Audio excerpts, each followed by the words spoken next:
నింపు.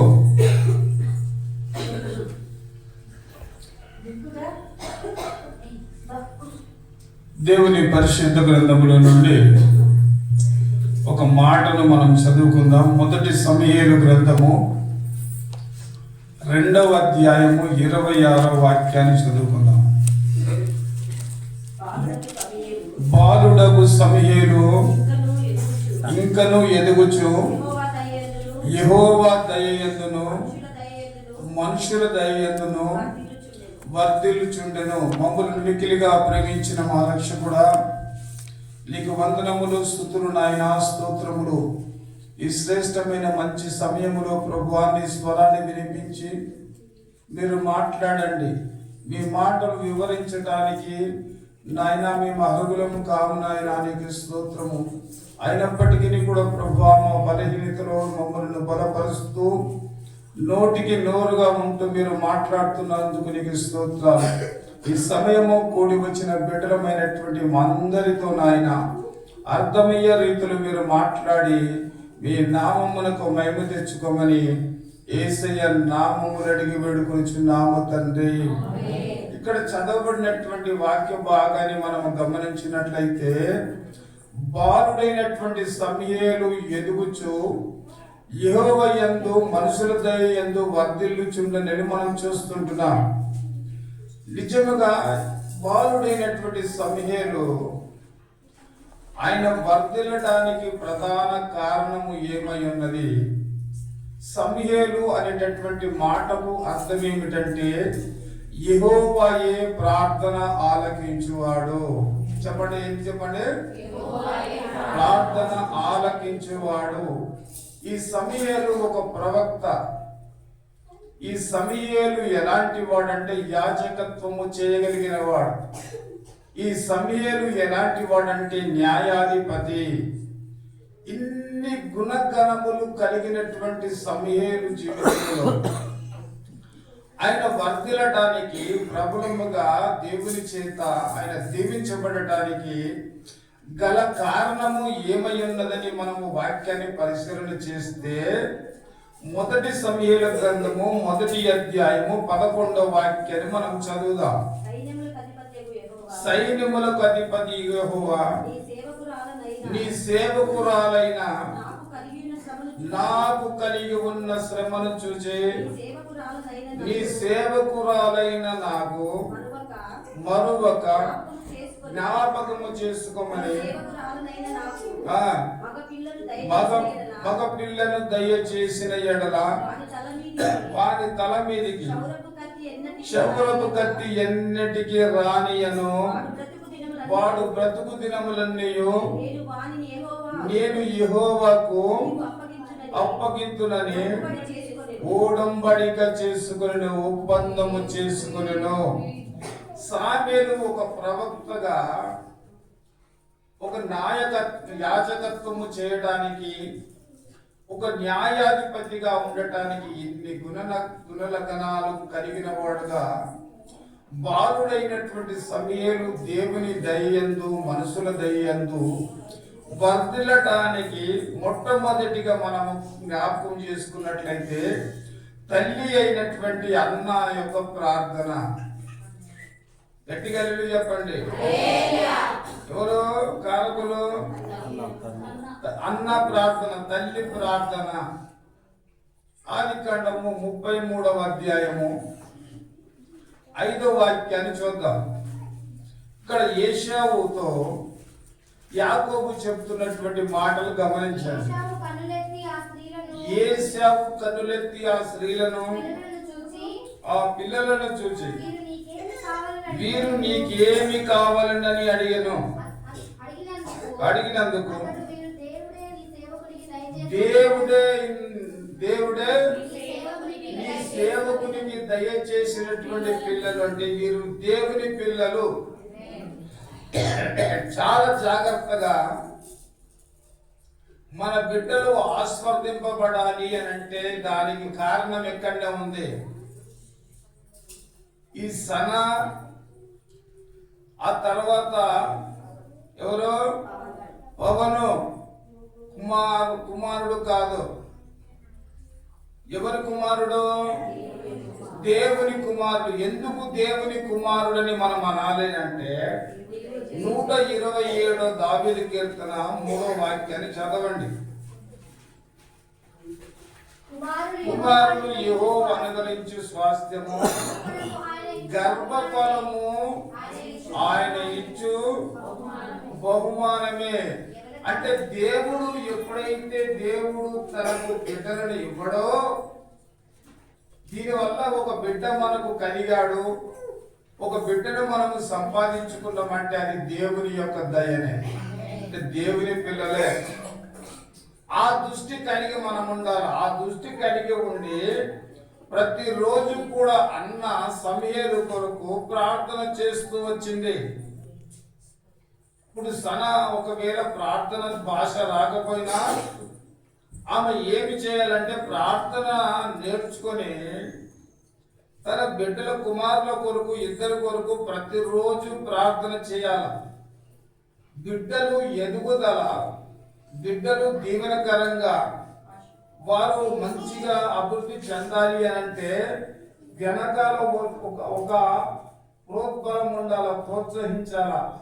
వారి కొరకు ఏమి ప్రోత్సహించాలంటే మన దగ్గర ఏమి లేకపోయినా వారి కొరకు నా బిడ్డలు దేవుని బిడ్డలు కనుక వీరు వర్ధిల్లాలని ప్రతిరోజు మానక తల్లిదండ్రులు ప్రార్థన చేయాలి.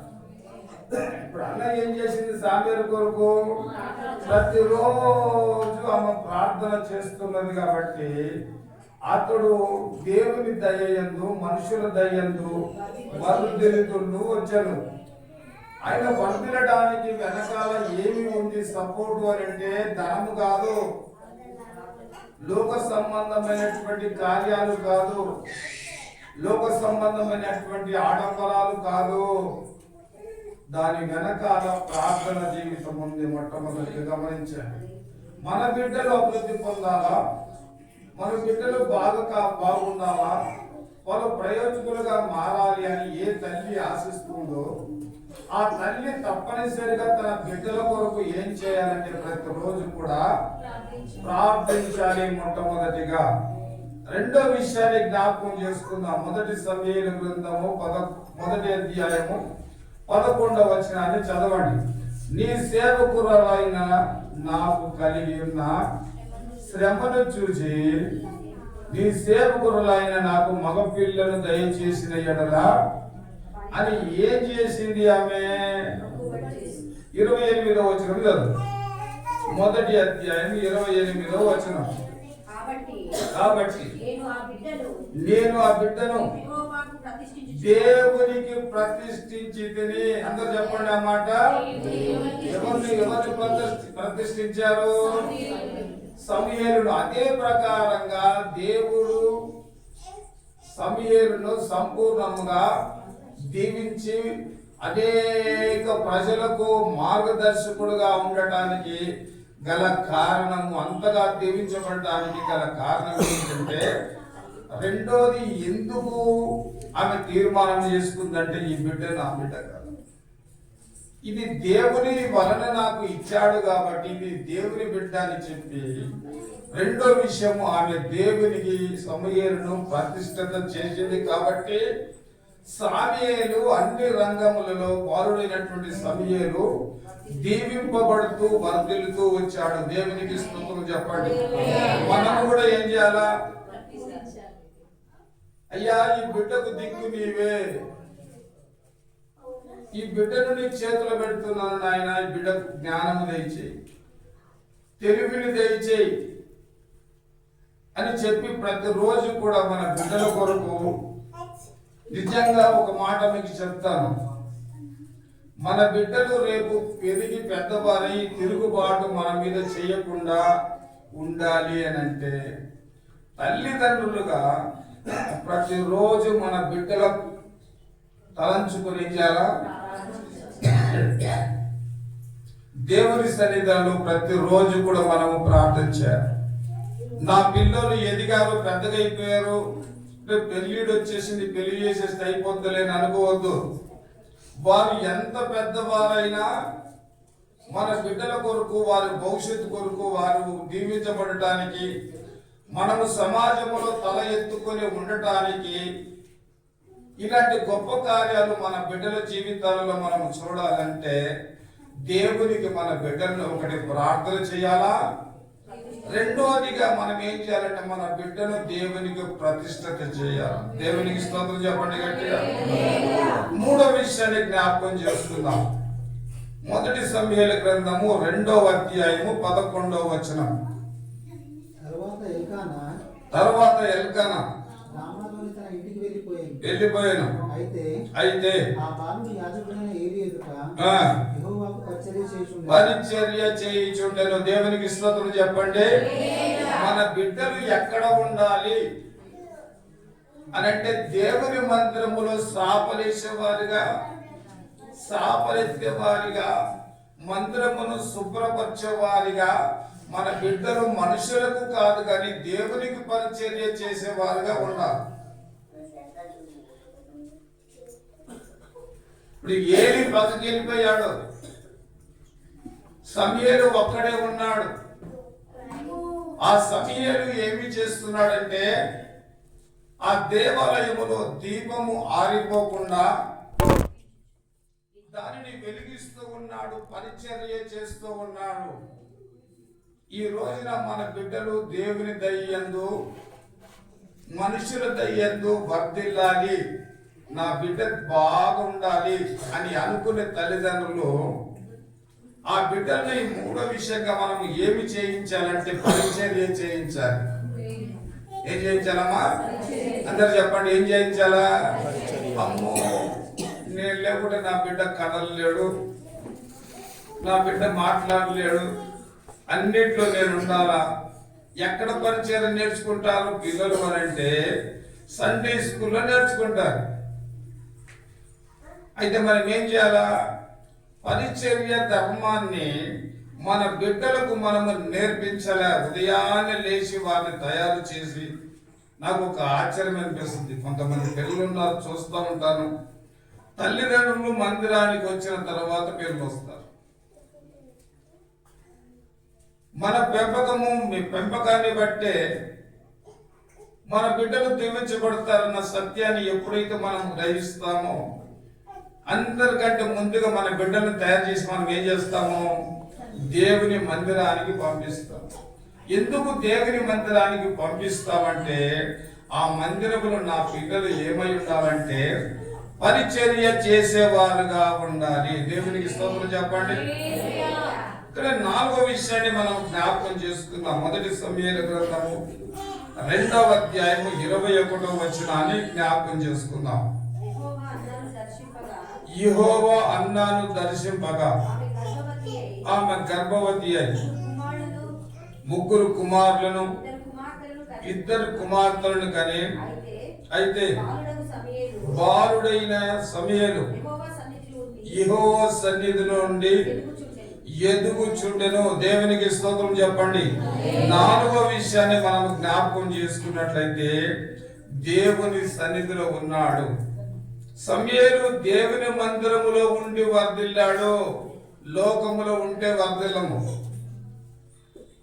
మన బిడ్డలు లోకానుసారమైనటువంటి పద్ధతుల్లో ఒక సినిమా యాత్రను పోలో, ఒక రాజకీయ నాయకుని పోలో, ఓ మరొకరిని పోలో ఆ రకంగా నా బిడ్డలు కూడా సిద్ధపరచబడాలన్న ఉద్దేశంతో మనం ఎప్పుడైతే సిద్ధపరచబడతామో ఆ బిడ్డలు వర్ధిల్లాలి.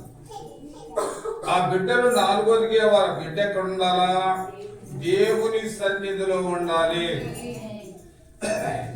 చూడండి, ఆయన ఎక్కడ వర్ధిల్లాడమ్మా? దేవుని సన్నిధిలో వర్ధిల్లాడు. ఒక మాట మనం జ్ఞాపకం చేసుకుందాము. 5వ విషయాన్ని కీర్తన 99వ కీర్తన 6వ వాక్యాన్ని చదువుకుందాం. ఆయన యాజకులలో మోసే ఆరోనులుండిరి.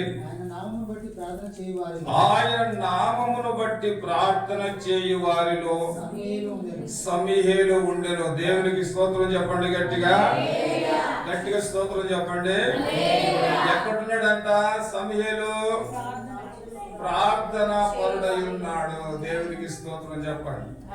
దేవుని సన్నిధిలో ఉన్నాడు. దేవుని సన్నిధిలో ఉండి ఏమి నేర్చుకున్నాడంటే ప్రార్థన నేర్చుకున్నారు. ఇప్పుడు మన బిడ్డల్ని కదిలించి, అమ్మా వినండి, మీరు పిల్లలు అడగండి. దేవుని ఇప్పుడు మన బిడ్డల్ని మనం పిలిపించి మైకిచ్చి ప్రార్థన చేయమని చెప్పండి. మన పిల్లల్ని ప్రార్థన చేస్తారా? ఎందుకు పిల్లలు ప్రార్థన చేయరు? మన పిల్లలు ప్రార్థన ఎందుకు చేయరు? మనము చెయ్యము కాబట్టి మన పిల్లలు చేయడంలా. మనము ప్రార్థన చేస్తే మన బిడ్డలు కూడా, సమయాలు దేవుని మందిరంలో ఉన్నాడు గనక ఏమి నేర్చుకున్నాడంటే ప్రార్థన నేర్చుకున్నాడు. అతను ప్రార్థన పరుడు. అంతేకాదు, అతని నివాసం ఎక్కడ? దేవుని సన్నిధిలో నివసించాడు. దేవునికి స్తోత్రం చెప్పండి గట్టిగా. ఎక్కడ నివసించాడమ్మా? దేవుని సన్నిధిలో నివసించి ఆయనకు ఏమి కలిగిందంటే దేవుని స్వరాన్ని విన్నాడు. ఎన్నో దినములుగా పరిచర్య చేయుచున్నటువంటి ఏలిని దేవుడు పిలిచినా ఆయనకు వినపడలేదు, ఆయన స్వరం వినలేకపోయాడు. బాలుడైనటువంటి సమూయేలు దేవుని యొక్క సన్నిధానములో ఉన్నాడు గనక ఆయన స్వరాన్ని వినగలిగాడు. మొదటి సమూయేలు గ్రంథము 3వ అధ్యాయము చివరిగా 9వ వాక్యాన్ని మనం చదువుదాం. నీవు పోయి పండుకొను, ఎవరైనా నిన్ను పిలిచిన ఎడల యెహోవా నీ దాసుడు ఆలకించుచున్నాడు, ఆజ్ఞ ఇమ్మని చెప్పుమని సమూయేలుతో అనగా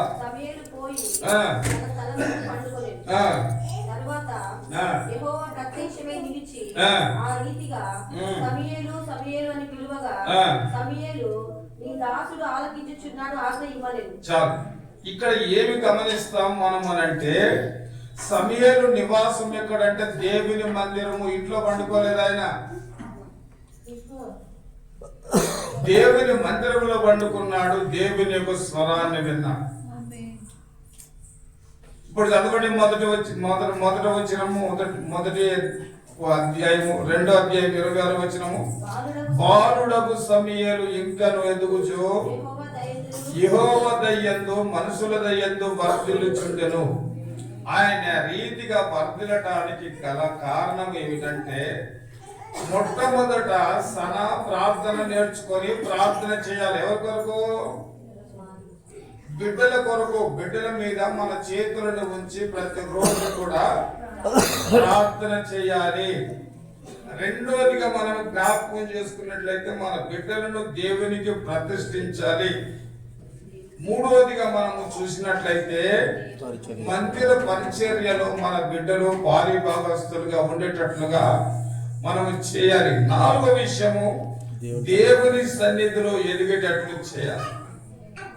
5వ విషయాన్ని మనం జ్ఞాపకం చేసుకుంటే, ఆయన ఏమై ఉన్నాడంటే ప్రార్థన పరుడై ఉన్నాడు. దేవునికి స్తోత్రం చెప్పండి.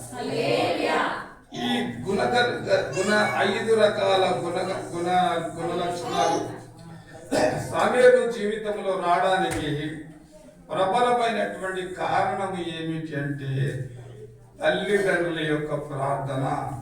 రేపు నీ పిల్లలు నువ్వు చెప్పినట్లుగా విని దేవుని చేత ఆస్వాదించబడాలి అని అంటే, ఇటు పవను సన ఇద్దరికి దేవుడు ఒక బాధ్యత అప్పగిస్తున్నాడు. ఈ నూతన సంవత్సరంలో వారు విద్యారంగంలో మంచి జ్ఞానవంతులుగా చదివి పెద్దవారై దేవునికి మహిమకరంగా వాళ్ళు జీవించాలి అని అంటే, మీరు ఇద్దరు కలిసి దేవుని బిడ్డల కొరకు ప్రతిరోజు మానక ప్రార్థన చేయాలి. ఒక విషయాన్ని మీకు జ్ఞాపకం చేస్తాను. సంవత్సరానికి ఒకసారి అన్న సమూయేలుకు ఒక డ్రెస్ పంపించేది. పంపిస్తే ఆ పంపించిన డ్రెస్ సమూయేలుకు కరెక్ట్ గా సూట్ అయ్యేది. ఎక్కువ కాలేదు, తక్కువ కాలేదు. మనం చదువుకుంటూ వెళ్తే ప్రతి సంవత్సరం ఒక అంగీని పంపించేది, అది వేసుకుంటే ఆయనకు కరెక్ట్, ఇంత సూటుగా ఇంత కరెక్ట్గా నా బిడ్డ ఇంత ఎదిగి ఉంటాడు, ఇలా ఉంటాడు, ఈ డ్రెస్ సరిపోతుందని అన్నకి ఎలా తెలుసు? సమయాలు ఇట్లా వర్ధిల్లుతూ ఉన్నా ఇక్కడ అన్న ఏం చేస్తుందంటే ప్రతి సంవత్సరము ఆయన ఎంత ఎదిగాడో ఆత్మలో ఆమె కనిపెడుతూ వచ్చింది. దేవునికి స్తోత్రం చెప్పాలి. నేను ప్రార్థన చేసి పండుకునేవాడిని, పిల్లలంతా పండుకునేవారు. మధ్యరాత్రిలో ఒక సంఘటన, 2 సంఘటనలు జరిగాయి. మా పిల్లలు చిన్నగా ఉన్నప్పుడు దోమల బత్తి ముట్టించారు. దోమల బత్తి ముట్టిస్తే అదేమైపోయిందంటే పెంకుటిల్లు కింద ఏముందంటే తాటి పత్రి, దాని మీద పెంకులు ఎలా అంటుకున్నదో మీద ఆ తాటి పత్రులు అనుకున్నాను. నేను బయట పడుకున్నాను, పిల్లలంతా లోపల ఉన్నారు. ఏదో ఒక మసిగుడ్డ కాలినట్టుగా వాసన వచ్చింది. లేచి చూస్తే మా పెద్ద కుమారుని యొక్క బ్యాగ్ ఏదైతే ఉందో అది తగలబడింది. అది తగలబడి ఒకవేళ ఓపెన్ అయితే కరెక్ట్ గా ఆ బుక్కులు, కాలిన బుక్కులు ఛాతి మీద పడతాయి బాబు. ఆ వాసన విని త్వరగా పరిగెత్తుకుంటూ వెళ్ళిపోయి ఆ సంచిని తీసి బయటికి వేసి నీళ్ళు తీసుకుంటే ఆ 2 పర్యాయంలో జరిగింది. వాళ్ళంత భయంకరమైనటువంటి ప్రమాదం నుండి బిడ్డలు తప్పించబడటానికి గల కారణం ఏమిటంటే మాకు ఒక అలవాటు. ప్రతిరోజు పిల్లల్ని దగ్గర పెట్టుకొని మేము కలిసి భోజనం చేస్తాం. చేసిన తర్వాతనో చేయకముందే ప్రార్థన చేసేవారు ఎక్కువగా.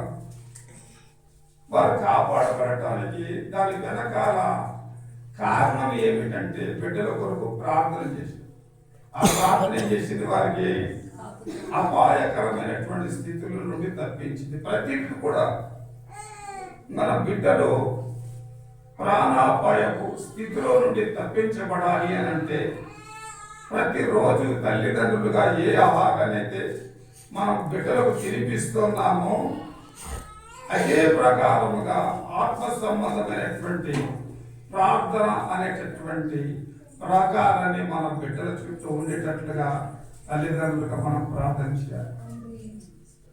అలా చేసి చూడండి, నీ బిడ్డలలో ఎంత దైవిక సంబంధమైనటువంటి శక్తి చేత బిడ్డలు నడిపించబడతారో మీరు కళ్ళారా చూస్తారు.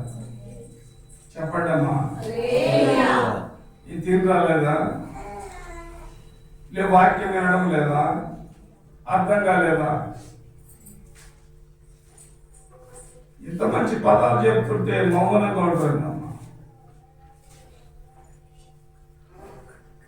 అట్టి దీవెనకరంగా మన బిడ్డలు ఉండాలని ప్రభు ఆశిస్తూ ఉన్నాడు. కాబట్టి తల్లిదండ్రులుగా ఈ నూతన సంవత్సరంలో ఒక బాధ్యతను తీసుకోవాలి.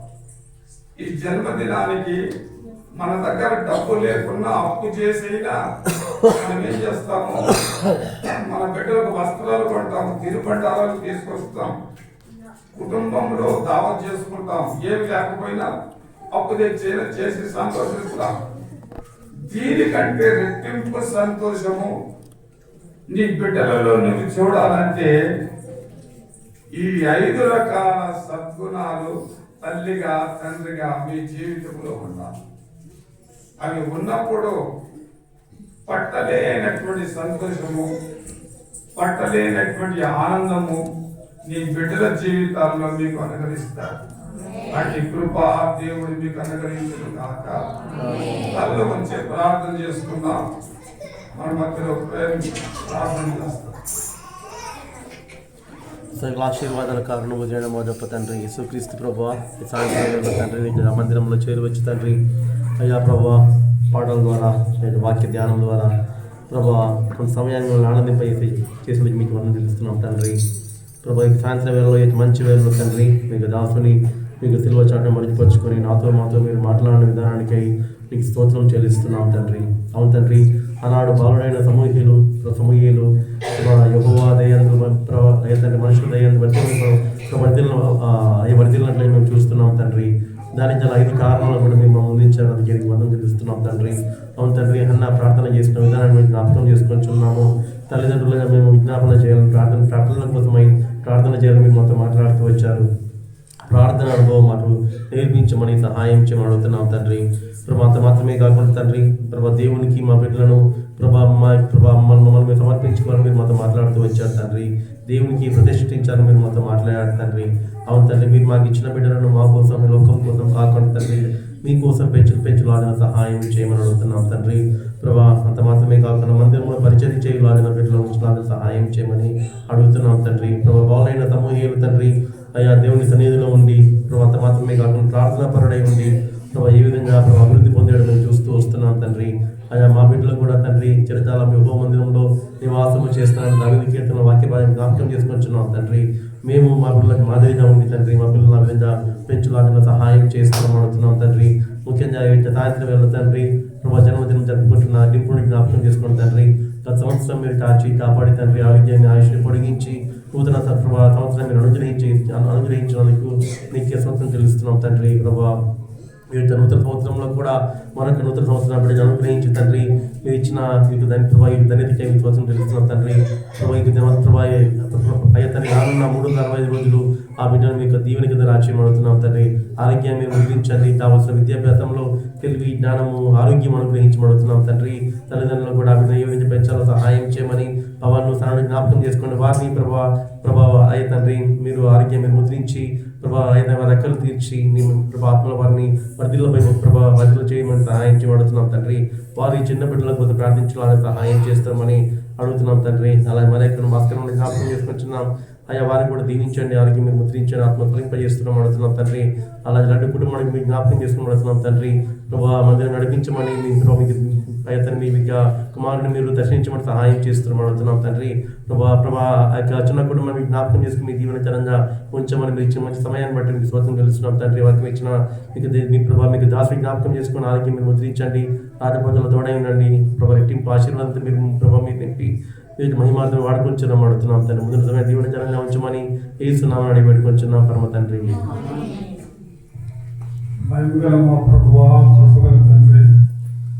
సర్వశక్తి మంతుడా, శాలేం రాజా, నీకు వందనములు స్తుతులు నాయనా.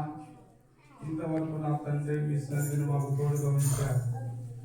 మీరు మహిమనందిన విధమును బట్టి నీకు స్తోత్రం.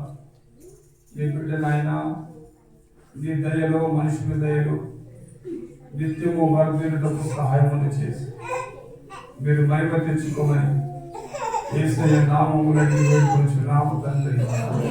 మా తండ్రి అయిన దేవుని ప్రేమ, ప్రభువైన యేసుక్రీస్తు యొక్క కృప, పరిశుద్ధాత్మని అన్య సహవాసం ఇప్పుడు ఎల్లప్పుడూ కూడిన మనకు సకల పరిశుద్ధులు ఆయన సన్నిధి సదా తోడై నడిపించునుగాక.